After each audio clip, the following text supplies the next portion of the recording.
All right, welcome back. Harmless Dave here on the Real Media Observer, observing the media, this time the Russian media, because, the U.S. media, they're just owned and operated by large corporations with their own financial interests, the United States government with their own agenda, pushing what they want to push upon people.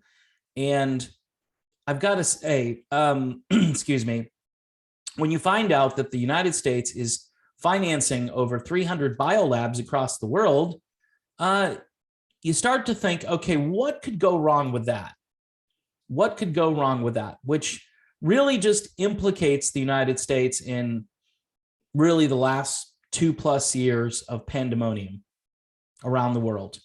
So the United States is most likely the cause, not China, although you can blame China for allowing this to happen or for hosting maybe the ground zero biolab, but who knows, right? Could be a giant cover up.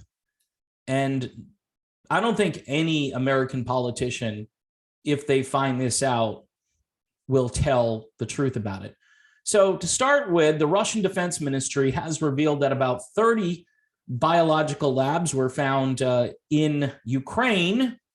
What's more, Hunter Biden, the son of the dawdling old fool who is currently the commander-in-chief, has been implicated, and that's why some of the media has kind of turned on Hunter Biden, but it's not like a daily drumbeat, like Trump's tax returns. That was a daily. Who the hell cares about Trump's tax returns? I mean, okay, he didn't pay any taxes. Huh? Neither do most of the political class in this country. Most of them. Now, he ran a business, so that's why it's a little bit different. But, hey, we'll just get him on the fact that he's not. Good for him. Good for him if he didn't pay any taxes. I don't give a crap, okay? But you've got Hunter Biden, who's basically a patsy here for the Pentagon.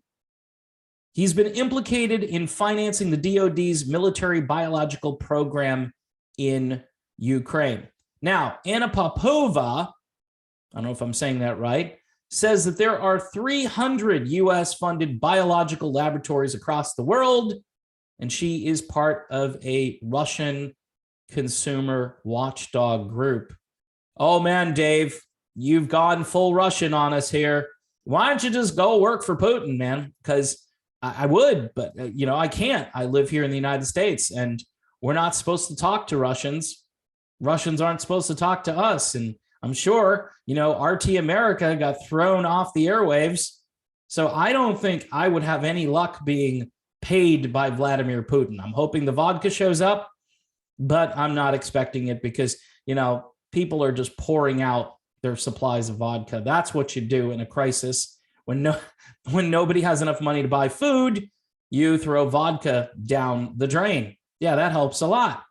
So according to Popova, there are areas where there is a high concentration of U.S. laboratories, both military and civilian ones. And she also goes on to say that figure stands at over 300. She also noted that countries are building more facilities against the background of the ongoing pandemic. And again, pretext, gee, we have a pandemic, we're going to build more biolabs. That's just, again, never let a crisis go to waste. This is fascinating, and it's also extremely dangerous. The main goal of this project was to conduct a molecular analysis of especially dangerous infections, according to one official, as he is a member of Russia's defense ministry. I can't pronounce his name, so not going to attempt to do it. He added that it was also revealed that a pharmaceutical company contracted by the Pentagon worked with the Ukrainian Defense Ministry to develop tests of unregistered medicines on Ukrainian military personnel. Great. So it's fascinating. Although there are reports that, well, we can honestly say that our soldiers are also being experimented on every day. And I don't know what's going on there. I think somebody needs to probably do a report on it, but nobody will. So if you look deeper into this, they say, I draw your attention to the fact that an agreement on joint biological activities was concluded between the U.S. military department and the Ukrainian Ministry of Health. However, the real recipient of the funds are the laboratories of the Ukrainian Ministry of Defense, located in Kiev, Odessa, and Lvov, and Kharkov. Apparently, we've spread the wealth around here. There's a lot of money up for grabs. The Russian Defense Ministry previously said that Hunter Biden's investment fund was participating in financing the Pentagon's military program in Ukraine. According to the ministry, the fund has significant financial resources in the amount of at least $2.4 billion. Moscow's special operation to demilitarize and denazify Ukraine, which has been underway since February 24th, only aims to destroy the country's military infrastructure with high precision weapons, according to the Russian Defense Ministry. So again, of course, everyone will deny this. No, the US isn't funding, biological laboratories. They're just biological research facilities. Biological research, how much different is that language? And, I know this comes from the Ministry of Defense in Russia, and it's their, talking heads or their propaganda people, if you really want to be cynical. But when I read a story like this, where they make an accusation, right, and it's an accusation that has real teeth in it, right? It's not just, hey, we think something's going on and we don't know what it is. We'll get to the bottom of it. No, they put it right out there. The U.S. is involved.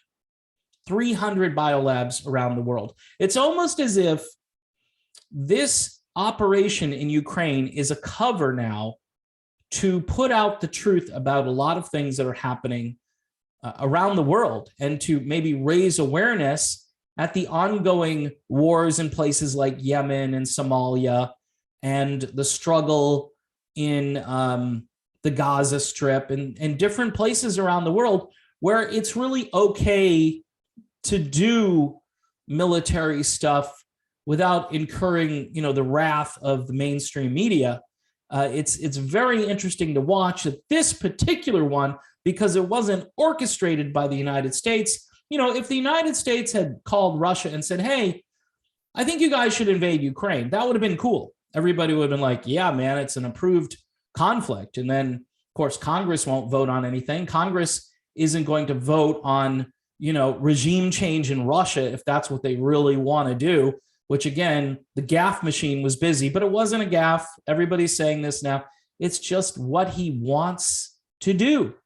This isn't about a gaffe. This is about, he spoke off the cuff, which is always dangerous for him, especially. And he said, hey, this man can't stay in power. Okay, well, who's going to remove him? Well, the country. Well, if he has like an 80% approval rate in his own country, I don't think that's going to happen. The people in the Donbass region, they don't want him removed either. And now I'm hearing stories about how Russian soldiers have been tortured, which is a big violation of the Geneva Convention, if it's true. Nobody here in the West will investigate that. That's just, again, more Russian propaganda.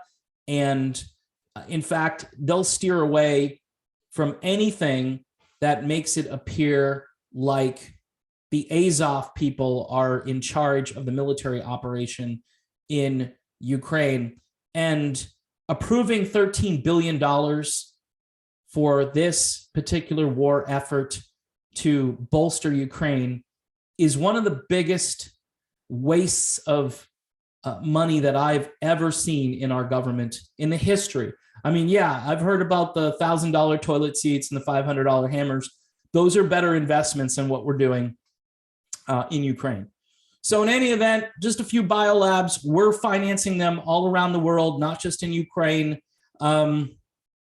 Who's going to debunk this accusation? Again, nobody really debunked the biolabs in Ukraine. They were just explained in a different way. And then everybody was panicking because, you know, they're worried that Russia is going to get a hold of them. Are they worried that Russia and China and India and Pakistan and Brazil, they're going to get a hold of the other, I don't know, 287 biolabs that the United States has all around the world, according to the Russian Ministry of Defense?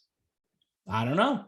I don't think anybody here in the United States really cares. All we know is we've got our little Ukrainian flags and we're waving them and we're doing our contributions. You know, you click on a link. Imagine you go on to Facebook or whatever, and they encourage you to give your money to this military operation when we have millions of people suffering around the country. How about a we'll pay for your gas program, right? Donate to people who can't afford to buy gas or food.